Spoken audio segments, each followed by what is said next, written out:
अरे यार खाना खा ले, कब तक भूखा रहेगा।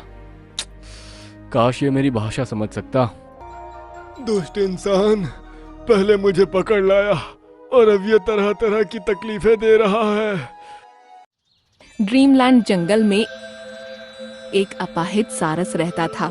जहाँ एक पंख से अपाहिज होना उसकी कमजोरी थी, वहीं उसकी एक ताकत भी थी। उसकी चोंच किसी तलवार जैसी पैनी थी। इसलिए जब भी सारस सैर को जाते थे, वो उनके बच्चों की रखवाली किया करता था। एक बार तालाब के पास एक लकड़बग्घा नजर आया। सारस चाचा, इस लकड़बग्घा से लड़ना बहुत खतरनाक होगा, आप भाग जाइए यहाँ से। अगर मैं भाग जाऊंगा तो तुम लोगों को कौन बचाएगा? मैं नहीं जाने वाला। इतने में लकड़बग्घा उनके करीब आ चुका था। बस बस बस बस करो, आपस में झगड़ो नहीं। मैं पहले छोटे छोटे बच्चों को खाऊंगा और कल के लिए इस अपाहिज सारस को रख लूंगा। ऐसा कहकर लकड़बग्घा उनकी तरफ बढ़ने लगा। बच्चों के करीब पहुंचने से पहले ही सारस आगे बढ़ा। लकड़बग्घा, यहाँ से चले जाओ वरना अच्छा नहीं होगा। ओहो, तो ये लूला लंगड़ा सारस मुझे रोकने का दुस्साहस कर रहा है। अभी देख मैं क्या कर सकता हूँ। लकड़बग्घा उस पर झपटा, लेकिन सारस तेजी से हट गया और लकड़बग्घा एक पत्थर से जा टकराया। वो खुद को संभालता इससे पहले ही सारस ने उसकी कमर पर अपनी चोंच से हमला किया। ओए माँ! सारस की पैनी चोंच के हमले से लकड़बग्घा की कमर खूनम खून हो गई। लंगड़े लूले सारस, तुमको देख लूंगा। अगली बार पूरी फौज को लेकर आऊंगा। ऐसा कहते हुए वो नजरों से ओझल हो गया और सभी बच्चे ये देखकर बहुत खुश हो गए। कुछ देर के बाद जब सारसों का झुंड वापस आया तो बच्चों ने उनको सारस की बहादुरी का किस्सा सुनाया, जिसे सुनकर वो सभी खुश हुए। उसके बाद उन्होंने सारस को खाना खिलाया जैसा वो रोजाना करते थे। एक दिन जंगल में एक शिकारी आया। तालाब के पास पहुंचने पर उसकी नजर अपाहिज सारस पर पड़ी, जो अभी बच्चों की रखवाली कर रहा था। मिल गया। उसने एक गोली चलाई तो गोली जाकर सारस के खराब वाले पंख पर लगी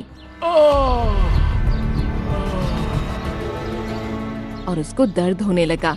शिकारी उसके पास आया और सारसों के बच्चे वहां से भाग निकले। आखिर एक सारस हाथ आ ही गया। उसने सारस पर जाल डाल दिया और उसको खींचते हुए अपने टेंट में ले गया। इसकी चोंच बहुत पैनी है। उसने अपने हाथों में प्लास्टिक के ग्लव्स पहन लिए। उसके बाद उसने सारस को जाल से निकाला और एक पिंजरे में कैद कर दिया। अरे ये क्या? ये तो पंख से अपाहिज हो गया। शिकारी को लगा कि सारस उसकी गोली से अपाहिज हुआ है, इसलिए उसको अफसोस होने लगा। अब तो मुझे इसको ठीक करना ही पड़ेगा। ऐसा कहकर उसने पिंजरे में हाथ डालकर सारस के पंख पर दवाई लगाई और एक इंजेक्शन दिया। दुष्ट इंसान पहले मुझे पकड़ लाया और अब ये तरह तरह की तकलीफें दे रहा है। चलो अब इसको खाना दे देता हूँ। उसने सारस के सामने खाना रखा, लेकिन सारस ने उसे मुंह तक नहीं लगाया। अरे क्या हुआ? खाते क्यों नहीं? शायद मुझसे खाने को कह रहा है, लेकिन मैं इसका दिया एक दाना नहीं खाऊंगा।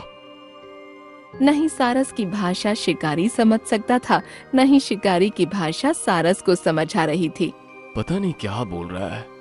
मैंने तो खाना दे दिया, अब ये अपने आप खा लेगा। ऐसा कहकर वो चारपाई पर लेटकर आराम करने लगा। शाम को जब सारसों का झुंड वापस जंगल पहुंचा तो उनको सारस को गायब देख हैरानी हुई।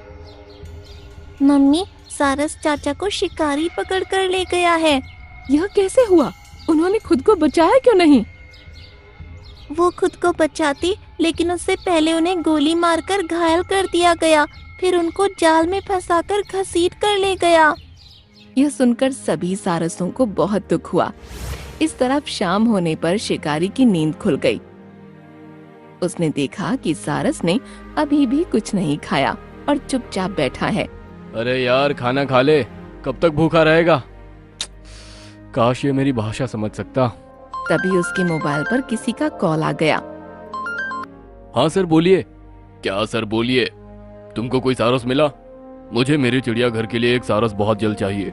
ओह ठीक है सर, मैं ले आऊंगा, मुझे कुछ दिन का वक्त तो दीजिए। ऐसा कहकर उसने कॉल कट कर दिया। यार तू बस जल्दी से ठीक हो जाए, उसके बाद मैं तुझे इस क्लाइंट को बेचकर माला माल हो जाऊंगा। कहकर वो सारस के पास बैठ गया और उसके खाना खाने का इंतजार करने लगा। लेकिन सारस ने खाने को छुआ तक नहीं। अब रात ज्यादा होने लगी थी तो शिकारी को नींद आने लगी। इस तरफ लकड़बग्घा अपने साथ 2 और लकड़बग्घों को हमले के लिए तैयार कर रहा था। शिकारी ने सारस को फिर से इंजेक्शन दिया और उसके पंख पर दवाई लगाई। अब सुबह तक तो बिल्कुल ठीक हो जाएगा। ऐसा कहकर उसने खाने की थाली उसके पास सरका दी और फिर आराम से सो गया। सुबह उठकर जब उसने खाने की थाली भरी देखी तो गुस्से में चिल्ला उठा। तू कुछ खाता क्यों नहीं? आखिर कब तक भूखा रहेगा? मर जाएगा तू। सारस उन बच्चों को याद करके रोने लगा। ये देखकर शिकारी हैरान रह गया। मैं तेरी भाषा समझ तो नहीं सकता, लेकिन तेरी भावनाओं को समझ चुका हूँ। तू जरूर अपने साथियों को याद करके रो रहा है, इसलिए तू खाना नहीं खाता ना, क्योंकि उनके बगैर तू जिंदा नहीं रहना चाहता। अब शिकारी की आंखों में भी आंसू आ गए और उसने पिंजरे का दरवाजा खोल दिया। ये देखकर सारस खुश हुआ और पिंजरे से आजाद होकर टेंट से बाहर निकला। अब उसने गौर किया कि उसका पंख ठीक हो चुका है तो वो खुशी से उछल पड़ा। यप्पी! इसका मतलब वो शिकारी जिसको मैं दुष्ट समझ रहा था, वो सुई के जरिए मेरा इलाज कर रहा था। वो पंख फड़फड़ाकर फिजा में उड़ गया। इस तरफ लकड़बग्घा अपने साथियों के साथ सारसों के झुंड पर हमले के लिए बढ़ रहा था। बच्चों, तुम सब मेरे पीछे रहना, हम तुम्हें कुछ नहीं होने देंगे। सारसों ने अपने बच्चों को कवर किया और उनके आगे आकर खड़े हो गए। उन्हें पता था कि वो जीत नहीं पाएंगे, लेकिन फिर भी वो अपनी जगह से नहीं हिले। आज तुम सब मारे जाओगे। अचानक सारस उनके सामने आ गया। उल्टे पैर वापस चले जाओ। इस बार हम 3 हैं, पूरे 3। अभी तीनों को मजा चखाता हूँ। ऐसा कहकर सारस फिजा में उड़ा और उनके सरों पर चोंच मार मार कर उनको घायल कर दिया। इसने तो मुझे पागल कर दिया। तीनों लकड़बग्घे वहाँ से भाग निकले। तुमको वापस देखकर बहुत अच्छा लग रहा है भाई, तुम ठीक कैसे हुए? जहाँ तक मुझे समझ आया, उस शिकारी ने ही मेरा इलाज किया है, और जब उसने देखा कि मेरी आंखों में आंसू हैं, तो वो खुद भी रो पड़ा और मुझको आजाद कर दिया। इसका मतलब सभी इंसान बुरे नहीं होते, कुछ इंसान अच्छे भी होते हैं। उस दिन से फिर से सारस बच्चों की रखवाली करने लगा और अब उसकी जिंदगी और भी खूबसूरत हो गई थी। हिमांशु, मैं सरस्वती माता हूँ, तुम्हारी समस्याओं का समाधान करने आई हूँ। ग्रीनलैंड जंगल में बहुत ही प्यारी सुबह थी। सभी जानवर खेल और मौज मस्ती कर रहे थे। वहीं मिट्ठू, मैना और उनके 2 बच्चे भी पक्षियों के साथ सुबह की ताजी हवा का मजा ले रहे थे। फिर एक दिशा से तेज रफ्तार के साथ एक तीर आया और पेड़ के तने में लगा। इसी तरह 2 तीर और आए, जिनमें से दूसरा जमीन पर लगा और तीसरा पेड़ पर लगे एक सेब पर लगा। भागो, लगता है कोई शिकारी आया है। सभी जानवर डरकर भागने लगे और पक्षी हवा में उड़ने लगे। तभी एक और तीर आया और उसने मिट्ठू का एक पंख उड़ा दिया। मिट्ठू वहीं जमीन पर गिर गया। मिट्ठू, नहीं। मैना चिल्लाते हुए उसकी तरफ बढ़ी। ये क्या हो गया मिट्ठू? मेरा पंख थामो और उड़ने की कोशिश करो। सुनकर मिट्ठू ने उसका पंख थामा मैना ने जोर लगाया, लेकिन वो उसको उठा नहीं पा रही थी। उस तरफ से शिकारी भागा आ रहा था। उसे देख मैना ने अपनी पूरी जान लगा दी और मिट्ठू जमीन से ऊपर उठ गया। पकड़े रहना मिट्ठू, ऐसा कहते हुए वो तेजी से पंखों को हिलाने लगी, लेकिन वो उसको थोड़ा सा ही उठा पाई। मिट्ठू ने देखा कि शिकारी पास आने वाला है। अब उसके चक्कर में मैना भी उसका शिकार हो जाएगी, इसलिए उसने जानबूझकर मैना का पंख छोड़ दिया और वो नीचे गिर गया। मिट्ठू नहीं, मैना चिल्लाई। तभी शिकारी ने मैना पर भी तीर का निशाना साधा, जिससे बचकर वो एक डाली पर छिप गई। बहुत अच्छे हिमांशु, एक हरे रंग का तोता, यही तो चाहिए था। उसने मिट्ठू को उठाया और देखा कि उसको चोट आई है। हल्की सी चोट है, इसको पिंजरे में रख देता हूँ। जब ठीक हो जाएगा तो इससे मेरी किस्मत बदल जाएगी। ये इनको कहाँ लेकर जा रहा है? मम्मी, हम पापा को कैसे बचाएंगे? तुम घर पर ही रुको बच्चों, मैं देखती हूँ कि ये मिट्ठू को कहाँ ले जा रहा है। हिमांशु ने मिट्ठू को पकड़ा और अपनी झोपड़ी की तरफ ले गया।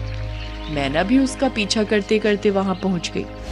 उसने मिट्ठू को एक पिंजरे में कैद कर दिया और अपनी झोपड़ी की खिड़की पर टांग दिया। मैना ने देखा कि वो अपने किसी काम में लग गया है, तो वो मिट्ठू के पास पहुंची। मैना, तुम यहाँ क्या कर रही हो? चली जाओ, इसने तुमको देख लिया तो तुम्हें भी पकड़ लेगा। मैं आपको ऐसे नहीं जाने दे सकती। मैना ने पिंजरे को खोलने की कोशिश की, लेकिन वो नाकाम रही। तभी शिकारी की उस पर नजर पड़ी तो वो उठकर आने लगा। मैना वहां से उड़ गई और थोड़ा दूर हो गई। हिमांशु ने मिट्ठू को देखते हुए कहा, मेरी किस्मत का ताला अब खुल जाएगा। जब से मेरी शादी हुई थी मेरी किस्मत खराब हो गई थी। उसके बाद मैंने मेरी बीवी को मायके भेज दिया, लेकिन इसके बावजूद भी मेरा काम ठप ही रहा। अब तांत्रिक बाबा के बताए उपाय के अनुसार मैं इस तोते की बलि सरस्वती माता को देकर उनको प्रसन्न कर लूंगा, फिर मेरी किस्मत हमेशा के लिए बदल जाएगी। ये सुनकर मिट्ठू और मैना बहुत ज्यादा डर गए। ये तो मिट्ठू की बलि चढ़ाने वाला है, अब मैं इनको कैसे बचाऊंगी? उसने दिमाग पर जोर दिया तो उसको मोटे पपीते का ध्यान आया। वो उसी टाइम मोटे पपीते के पास पहुंची और उसको सब कुछ बता दिया। वो सरस्वती माता को प्रसन्न करने के लिए तोते की बलि देगा। ये इंसान कितने अंधविश्वासी होते हैं। पपीते भैया, हम मिट्टू को कैसे बचा सकते हैं? मैं बहुत ही उम्मीद लेकर आपके पास आई हूँ। अगर उन्हें कुछ हो गया तो मेरा और मेरे बच्चों का क्या होगा? उस अंधविश्वासी से मिट्ठू को बचाना है तो उसको यहाँ पर मेरे पास लेकर आना पड़ेगा। मैं यहाँ उसको थोड़ा सा जादू दिखाकर उसको जो भी उपाय बताऊंगा वो उसको सच मान लेगा, और उसने अपनी बीवी को घर से निकाल रखा है। इसका उपाय भी मुझे ही करना पड़ेगा। पपीते भैया, तुम इंसानों के बारे में कितना अच्छा सोचते हो। तुम वाकई में बहुत ही अच्छे हो। उसको यहाँ मेरे पास लाने के लिए मुझे एक ही रास्ता नजर आ रहा है। वो क्या रास्ता है पपीते भैया? तुम मेरे पेड़ से एक पत्ता तोड़कर ले जाओ। ये पत्ता तुम उसकी झोपड़ी में डाल देना। उसके बाद मैं जो कुछ भी यहाँ से बोलूंगा, मेरी आवाज इस पत्ते से निकलकर उसको सुनाई देगी। सुनकर मैना ने ऐसा ही किया। उसने पपीते का एक पत्ता तोड़ा और उसको हिमांशु की झोपड़ी के अंदर डाल दिया। मैना, तुम यहाँ क्या कर रही हो? आप बस देखते जाइए। फिर पपीते ने बोलना शुरू किया। हिमांशु, वो हिमांशु। अरे ये किसकी आवाज है? कौन है यहाँ? मैं कुबेर महाराज बोल रहा हूँ। तुझे अगर अपनी परेशानियाँ खत्म करनी है तो आज शाम तक मोटे पपीते के पेड़ के पास पहुँच जा, वरना तेरा सर्वनाश तय है। मोटा पपीता? ये कहाँ मिलेगा? इसी जंगल में तालाब के किनारे एक पपीते का पेड़ है। वहाँ तुझे तेरी परेशानियों का हल मिल जाएगा। इतना सुनते ही हिमांशु खुश हुआ और उसी टाइम तालाब की तरफ चला गया। वहां पर मैना उसके बच्चे और कुछ जानवर छिपकर सब कुछ देख रहे थे। शायद यही है मोटे पपीते का पेड़। हाँ। अब मोटे पपीते ने अपना जादू दिखाना शुरू किया। जितने भी पपीते पेड़ पर लटके थे चांद की तरह चमकने लगे। यह चमत्कार देखकर उसकी आंखें खुली की खुली रह गई। फिर मोटा पपीता एक देवी की आवाज में बोला, हिमांशु, मैं सरस्वती माता हूँ, तुम्हारी समस्याओं का समाधान करने आई हूँ। ये सुनते ही उसने हाथ जोड़ लिए और उत्सुकता से बोला, माता रानी, माता रानी, आखिर आपने मेरी सुन ही ली। आप ही को प्रसन्न करने के लिए मैं तोती की बलि देने वाला हूँ, उसे स्वीकार करना। मूर्ख, वही पाप करने से मैं तुझको रोकने आई हूँ। जिस तांत्रिक ने तुझे वो उपाय बताया था वो ढोंगी है। तोते या फिर किसी भी बेजुबान जानवर की बलि लेकर भला मैं क्यों प्रसन्न होऊंगी। तो माता रानी, मुझे बताइए कि किस तरह से आपको प्रसन्न करूं जिससे मेरी परेशानियां दूर हो जाए। तूने परेशानी आने पर अपनी बीवी का दिल दुखाया और उसको मायके भेज दिया, और अब यहाँ आकर एक तोते को पकड़कर उसको मारने की सोच रहा है। सबसे पहले उस तोते को आजाद कर, वो अपने परिवार से मिल जाएगा और तुझे दुआएं देगा। उसके बाद शहर जाकर अपनी बीवी से माफी मांगकर उसको अपने घर वापस लेकर आ। फिर अपना काम दोबारा से शुरू कर। कुछ ही दिन में तेरी मेहनत रंग लाएगी और तेरी सारी परेशानियां दूर हो जाएंगी। ठीक है माता रानी, मैं ऐसा ही करूंगा। माता रानी की जय हो, माता रानी की जय हो। हिमांशु के मुंह से ये बात सुनकर सभी जानवर खुशी से झूम उठे। उसने अपनी झोपड़ी में जाकर मिट्ठू को आजाद किया। अब बस मैं शहर जाकर अपनी बीवी से माफी मांगकर उसको मायके से ले आऊंगा और खूब मेहनत करके माता रानी को प्रसन्न कर लूंगा। कहकर वो वहां से चला गया। मिट्ठू खुशी खुशी मोटे पपीते के पास पहुंचा, जहां सारे जानवर, मैना और उसके बच्चे उसका इंतजार कर रहे थे। सभी मिट्ठू को वापस देखकर खुश हो गए।